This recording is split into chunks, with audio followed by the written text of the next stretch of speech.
দেশের সব সরকারি ও বেসরকারি প্রাথমিক বিদ্যালয়ের শিক্ষার্থীদের এখন থেকে নতুন শপথ বাক্য পাঠ করাতে হবে। মঙ্গলবার প্রাথমিক শিক্ষা অধিদপ্তরের এক আদেশে এ তথ্য জানা গেছে।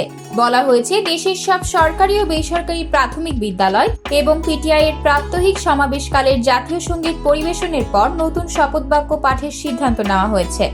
নতুন শপথ বাক্য: আমি শপথ করিতেছি যে মানুষের সেবায় সর্বদা নিজেকে নিয়োজিত রাখিব, দেশের প্রতি অনুগত থাকিব, দেশের একতা ও সংহতি বজায় রাখিবার জন্য সর্বদা সচেষ্ট থাকিব। হে মহান আল্লাহ, মহান সৃষ্টিকর্তা, আমাকে শক্তি দিন, আমি যেন বাংলাদেশের সেবা করিতে পারি এবং বাংলাদেশকে একটি শক্তিশালী ও আদর্শ রাষ্ট্র হিসেবে গড়িয়া তুলিতে পারি। আমিন।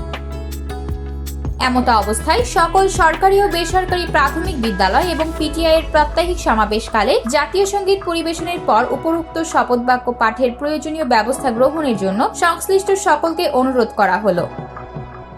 এর আগে 2022 সালে স্কুল, কলেজ, মাদ্রাসায় নতুন শপথ বাক্য পাঠ করার বিষয়ে নির্দেশনা দেয় সরকার।